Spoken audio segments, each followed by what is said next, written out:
Hello guys, my name is Sanjay Gagyan. अपने YouTube channel गाज्ञान classes में आपका स्वागत करता हूं। कैसे आप सभी? आशा करता हूं कि आप सभी स्वस्थ होंगे। ये इंडियन हिस्ट्री की हमारी सेकंड क्लास है और इसमें हम जो पढ़ेंगे वो पढ़ेंगे विदेशी यात्रा का विवरण, और जो हमारा पार्ट रह गया था गैर धार्मिक साहित्य, उसको आज हम कवर करेंगे। तो अपनी वीडियो को स्टार्ट करते हैं और वीडियो में लेते हैं गैर धार्मिक साहित्य। और गैर धार्मिक साहित्य मैंने आपको बताया था, हमारे सोर्सेज जो होते हैं वो आपके नॉन रिटिन और रिटिन होते हैं। रिटिन होंगे तो आप पढ़ ही लोगे, नॉन रिटिन में कौन कौन से थे उसके बारे में मैंने क्लासिफिकेशन किया था। नॉन रिटिन में सबसे पहला आया था आपके पास साहित्यिक सोर्सेज, साहित्यिक जो आपके था लिटरेचर सोर्सेज थे, और जो है विदेशी यात्रा का विवरण, और तीसरा था पुरातात्विक साक्ष्य। तो आज जो हम पढ़ेंगे धार्मिक, जो हमने पढ़ लिया था, पढ़ेंगे गैर धार्मिक साहित्य। अब गैर धार्मिक साहित्य में कौन कौन से थे वो हम देखेंगे। तो सबसे पहला जो था वो था आपका अष्टाध्यायी। पहला जो गैर धार्मिक साहित्य था वो कौन सा था आपके पास? अष्टाध्यायी। और अष्टाध्यायी के जो लेखक थे जिन्होंने अष्टाध्यायी को लिखा था उनका नाम था पाणिनि। और पाणिनि ने जब लिखा था तो ये कैसा ग्रंथ था? ये एक व्याकरण ग्रंथ था।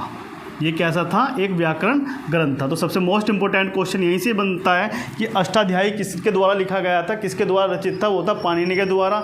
और ये किस तरह का ग्रंथ था? ये एक व्याकरण ग्रंथ था। दूसरे नंबर पर आता है कथा सरित सागर।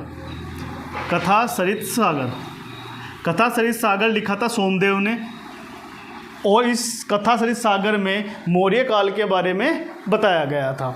तीसरा जो हमारा आता है वो आता है महाभाष्य। तीसरा जो कौन सा आएगा वो आएगा हमारे पास महाभाष्य। और महाभाष्य किसके द्वारा रचित था? ये था पतंजलि के द्वारा।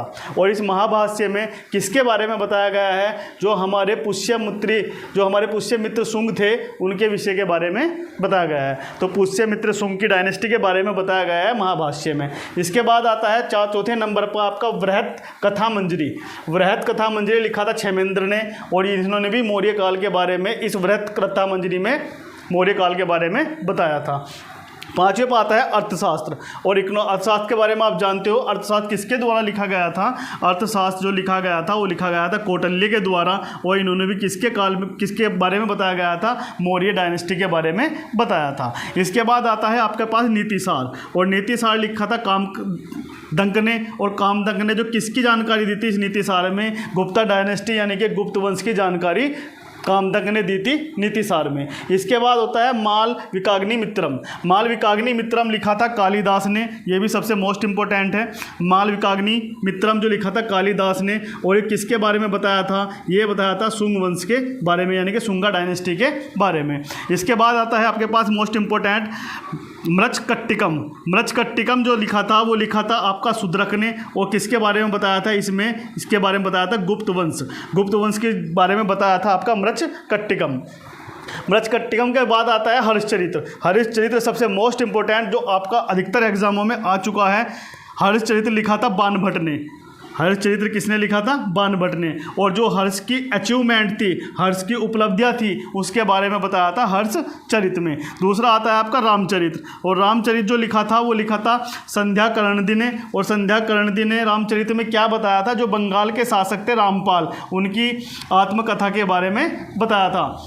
इसके बाद आता है आपके पास पृथ्वीराज रासो। सबसे मोस्ट इंपॉर्टेंट ये लिखा था आपके पास चंद्रबरदाई ने, और पृथ्वीराज की जो उपलब्धियां थी उनके बारे में पृथ्वीराज रासो में बताया गया था। इसके बाद आता है राजतरंगिणी। राजतरंगिणी लिखी थी कल्हण ने, और ये जो कश्मीर के शासक थे उनके उपलब्धियों के बारे में बताया था राजतरंगिणी में। तो ये आपकी क्या है? मोस्ट इंपॉर्टेंट है, जो आपके गैर धार्मिक साहित्य है, जो बताते हैं आपके प्राचीन इतिहास के बारे में। अब सेकंड नंबर पे जो हम आएंगे वो सेकंड नंबर पे आएंगे विदेशी यात्रा का विवरण। विदेशी यात्रा का विवरण, कौन कौन से विदेशी ट्रैवलर हमारे इंडिया में आए थे? तो हमारे इंडिया में सबसे पहला आए थे यूनानी। यूनानी के बाद आए हमारे पास रोमन। रोमन के पास आए हमारे पास अरबी, और अरबी के बाद आए हमारे पास चीनी, यानी कि चाइनीज़। तो 4 तरह के विदेशी यात्री हमारे इंडिया में आए थे घूमने के लिए। इन्होंने क्या क्या कहा इंडिया के बारे में देखते हैं। यूनानी में सबसे पहले जो आया था वो था आपका मेगास्थनीज। मेगास्थनीज जो हमारे चंद्रगुप्त मौर्य के दरबार में राजदूत बनकर आया था, और इन्होंने एक बुक लिखी थी इंडिका। इन्होंने कौन सी बुक लिखी थी? इंडिका। तो सबसे मोस्ट इंपॉर्टेंट क्वेश्चन ये आया है, इंडिका बुक किसके द्वारा लिखी गई है? इंडिका बुक लिखी गई है मैगस्थनीज के द्वारा, और ये चंद्रगुप्त मौर्य के दरबार में राजदूत बनकर आया था। इसके बाद दूसरे यूनानी थे हमारे टोलमी साहब। टोलमी ने क्या लिखा था? जियोग्राफी के बारे में बताया था। तो टोलमी हमारे क्या थे? एक यूनानी ट्रैवलर थे। अब आते हैं रोमन की। रोमन में कौन कौन से थे? सबसे पहला आता है प्लेनी। सबसे पहले कौन सा आता है आपका? प्लेनी। प्लेनी ने एक बुक लिखी थी नेचुरल हिस्टोरिका, और ये क्या लिखी थी? ये कौन सी भाषा में लिखी गई थी? ये भी लिखी गई थी लैटिन भाषा में। और इसमें क्या बताया गया था? भारत और इटली के बीच के व्यापार के बारे में इसमें बताया था, प्लेनी के द्वारा नेचुरल हिस्टोरिका के बारे में। इसके बाद एक बुक और लिखी गई थी, बुक थी आपकी Periplus of the Erythraean Sea. Periplus of the Erythraean सी।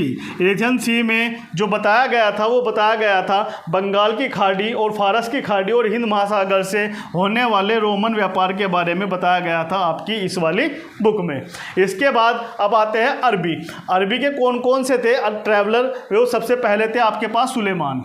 सबसे पहले आपके पास सुलेमान ने जो बताया था, जो आपके पाल और प्रतिहार शासक थे उनके बारे में किसने बताया था? उनके बारे में बताया था सुलेमान ने। दूसरे नंबर पे जो अरबी व्यापारी आए थे, वे आए थे अल मसूदी। और अल मसूदी ने बताया था, जो राष्ट्रकूट शासक थे उनके बारे में बताया था अल मसूदी ने। और तीसरे आए थे आपके पास अल बरूनी।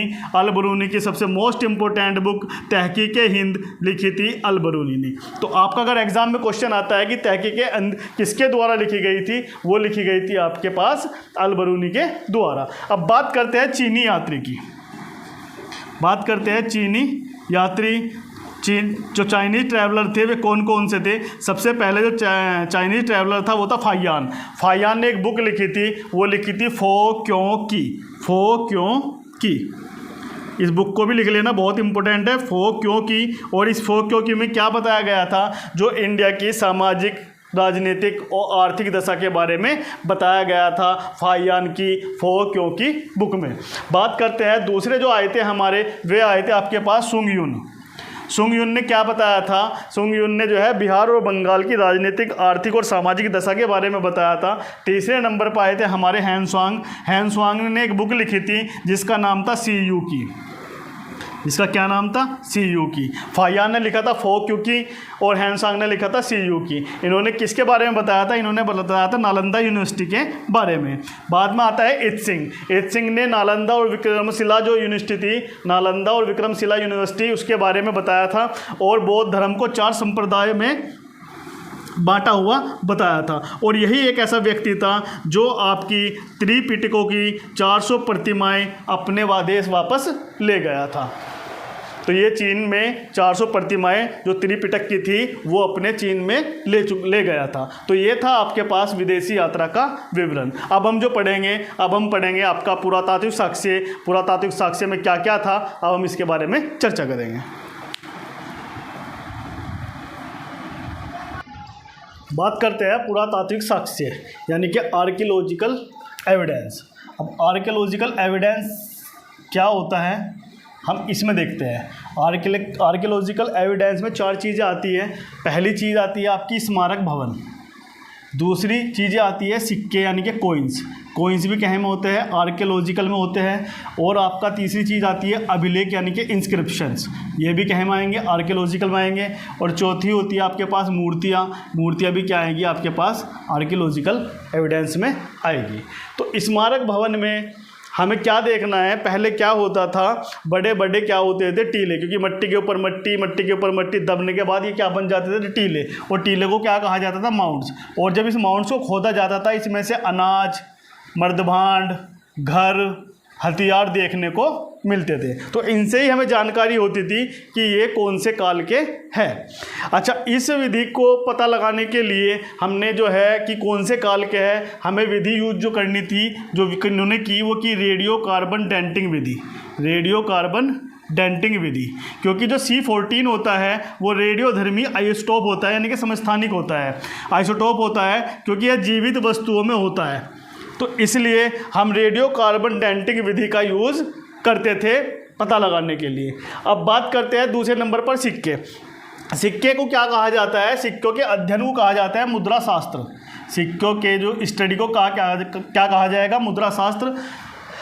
और पहले जो सिक्के हुआ करते थे उसमें कोई भी लेख नहीं होता था, यानी कि कुछ भी लिखा हुआ नहीं होता था। बस क्या होता था, किसी भी चीज़ की क्या मोहर मार देते थे, पंच मार देते थे, तो इन सिक्कों को क्या कहा जाता था? उन सिक्कों को कहा जाता पंचमार्क, या क्या कह दिया जाता था? आहत सिक्के। तो सबसे मोस्ट इम्पोर्टेंट है कि पहले के सिक्के को क्या कहा जाता था? जिन पर डेट अंकित नहीं होती थी उन्हें कहा जाता था पंचमार्क या आहत सिक्के।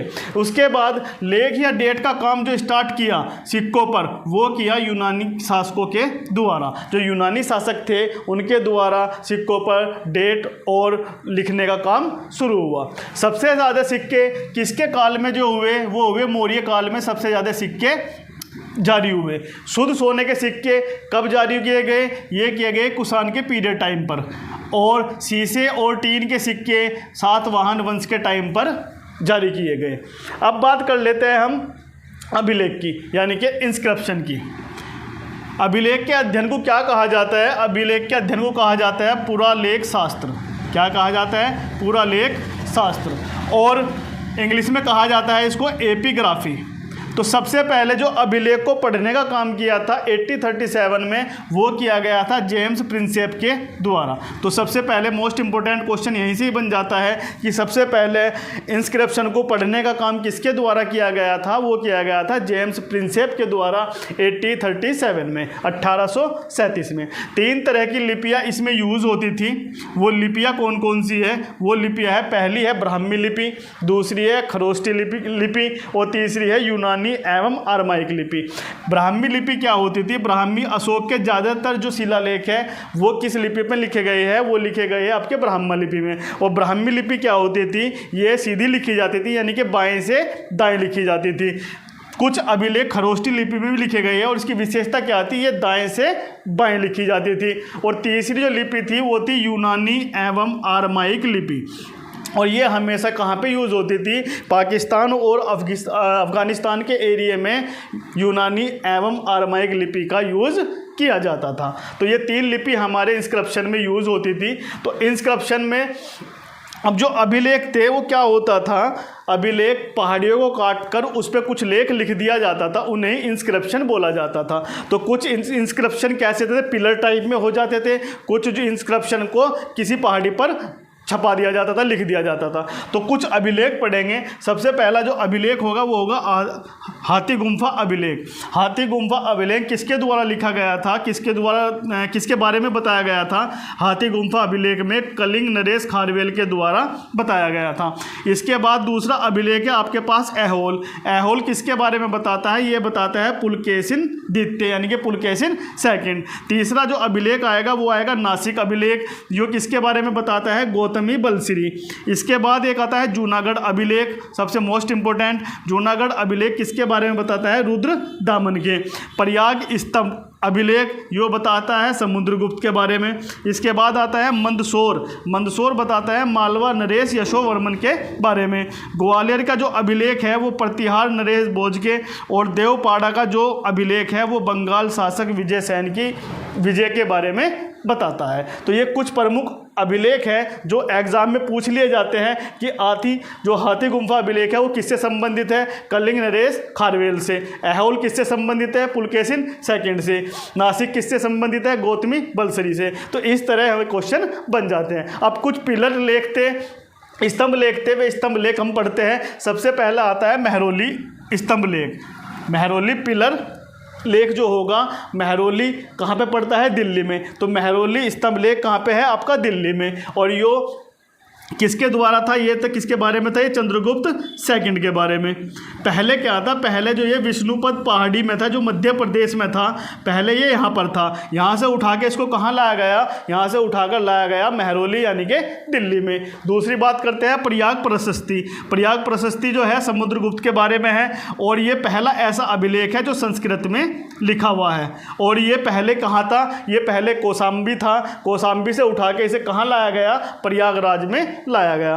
तीसरा था आपका मथुरा, मथुरा स्तंभ लेख चंद्रगुप्त सेकंड के बारे में। और ये क्या बताता है? जो मथुरा स्तंभ लेख है ये गुप्त संवत का जो प्रथम वर्ष था उसको बताता है, क्योंकि इस स्तंभ लेख में गुप्त संवत का प्रथम वर्ष लिखा हुआ है। चौथा है आपका पास गरुड़ स्तंभ लेख। गरुड़ स्तंभ लेख कहाँ है? आपका बेसनगर। और बेसनगर कहाँ है? आपका पास एमपी में। और यो किसके द्वारा है? भांगभद्र के द्वारा। और भांगभद्र कौन थे? शुंगा डायनेस्टी के एक शासक थे भांगभद्र। भांगभद्र के बारे में इस गरुड़ स्तंभ लेख में लिखा हुआ है। और चौथा आपके पास ये बचता है आपके पास भीतरी अभिलेख। भीतरी अभिलेख कहाँ पड़ता है? गाजीपुर। गाजीपुर कहाँ पड़ेगा? आपका यूपी में। तो भीतरी अभिलेख कहाँ है? आपके पास यूपी में। और ये किसके द्वारा था? स्कंदगुप्त के द्वारा। और इसमें क्या लिखा गया था? इसमें लिखा गया था हुनों के आक्रमण में, यानी कि हुनों ने जो आक्रमण किया था उसका पूरा विवरण इस भीतरी अभिलेख में किया गया है। और इसके बाद आता है बिलसड स्तंभ लेख, जो कि एटा में है। और एटा भी कहाँ है? आपके पास यूपी में। किसके द्वारा? कुमारगुप्त के द्वारा। और इसमें क्या वर्णित है? इसमें है गुप्त संवत 96 वर्ष वर्णित है। तो इस तरह ये हमारे हो गए अभिलेख। यहीं से ही आपके एग्जाम में जो है क्वेश्चन बनते हैं। अगर वीडियो आपको अच्छी लगी हो तो प्लीज़ लाइक शेयर सब्सक्राइब जरूर कीजिए। मिलते हैं नेक्स्ट वीडियो में नए नए क्वेश्चन के साथ और नए नए कंसेप्ट के साथ। अपना ध्यान रखिए, पढ़ते रहिए। Take care, bye bye.